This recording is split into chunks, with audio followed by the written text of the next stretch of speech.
Hello, welcome back to Floors Culture video. So I hope you enjoyed your Christmas and New Year's and stayed safe and stayed away from all the special C stuff. Today we're working on the EK or EJ9. So this is my kswapped EJ9 K20A2. As you can see, it's back on axle stands, if you can see that, so I'll quickly show you. So reason for it being on axle stands and up in the air again is because we've drained the oil, so looks pretty old, so we're changing that. Also in the last video you probably noticed that I mentioned about it had I think it was a knock sensor code, so basically checked the knock sensor, all the wiring looks fine for that. Took off this fitting here, which is the temp sensor for the dash.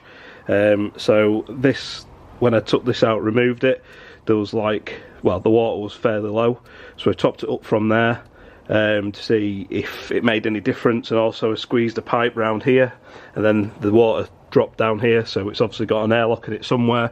So I've replaced the back hose. I didn't record it because it's not very exciting, but I've replaced the hose because the last one was crimped about here, and this one's got like a wire in it to stop it from doing that.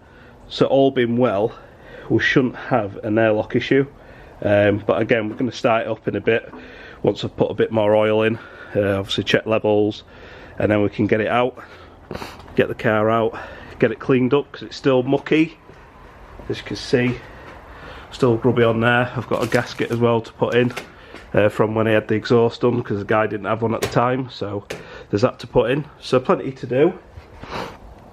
So if you don't know, we're actually going to be doing a video of this on the Dynodaze channel, so basically talking through my channel, this build, and obviously other builds that are on the channel as well, so watch out for that video.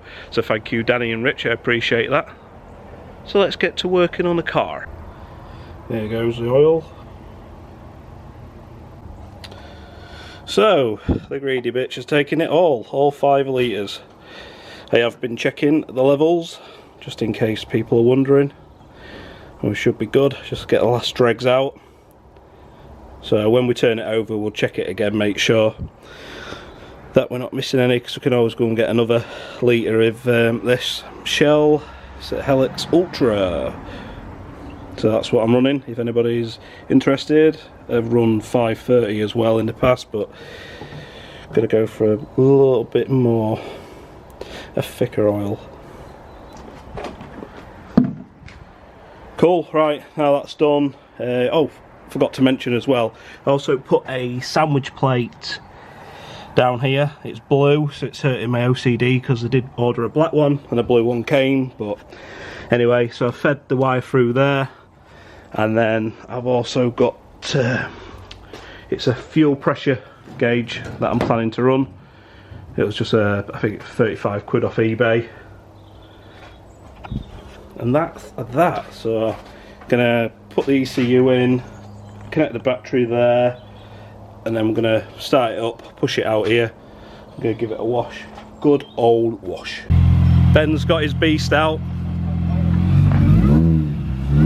Oh, listen to that!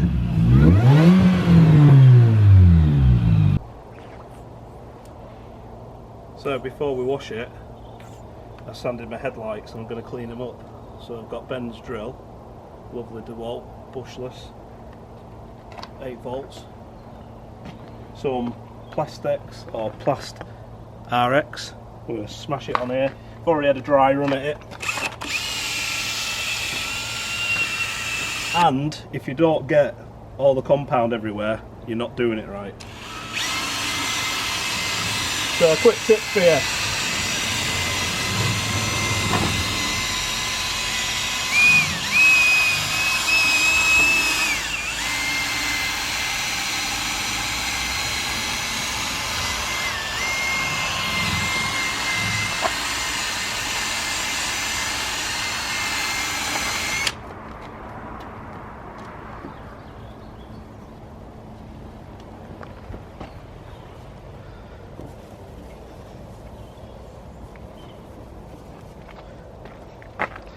I think that's looking loads better than it was. Go on Ben, you can be the judge. What do you reckon? after, before. There you go.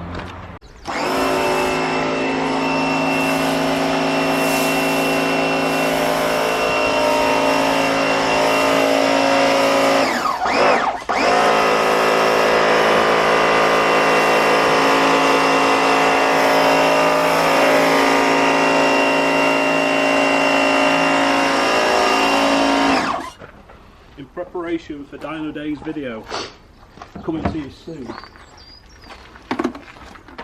Literally looks like I've just jizzed all over my car. I can tell you've never used a pressure washer.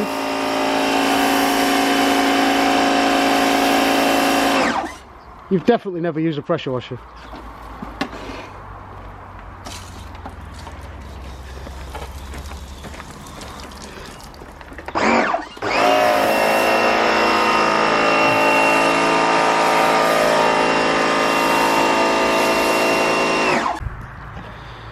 So she's boys outside, just about to do the video with Mr. Ben over there for Dynodaze. Not the prettiest shell, but she'll do for what we want to do with her. She rips. Well, I say she rips, but she's going. Oh yeah. Nice! So we've taken the Civic out, and as expected it made me very happy and warm inside, but the thing is awesome. Just really glad that I actually went and did this, because the car's ace. So the plan is in a couple of weeks or next weekend maybe, going to take it back out, run it up and down the private lane again, make sure everything's 100%, and then it's going to go for its MOT. Well, actually, tell a lie, it needs an alignment, then it needs to go for its MOT. So that's the plans of it. So I hope you enjoyed this one. It's a little bit different. We've not really worked too much on the car. It's a little bit of titivation and then taking it down the track. But again, I just thought I'd get a video out there so you know that I'm still about. I'm going to try and keep consistent with the content. I'm hoping to get this thing to Santa Pod on the 27th of February. That's what I'm aiming for, to take it down there. Me and Ben are going to try and build his trailer up.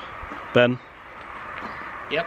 We're going to build your trailer? Yes, I'll get it. Now, the only reason why we're thinking about doing that, Ben brought up a good point, that obviously we will run it on the road, but from where I live to Santa Pod, it's like 2.5 to 3 hours. If I break it and we're down there, then it's going to be a fucking nightmare to get it back. Obviously I'll have to ring the AA and then they'll have a go at me for racing it, this, that and the other. So I'm not going to do that. We're going to be sensible. We're going to get a trailer, we're going to take it down there, we're going to push it, we're going to try and get some really good times. Not sure what they are, probably 40, maybe 15 seconds, I don't know. But yeah, so anyway, I'm kind of waffling. Like I say, I'll see you on the next one. Don't forget to like, I appreciate it. Subscribe if you're not subscribed. We'll see you on the next one. Got that purple Lamborghini lurking.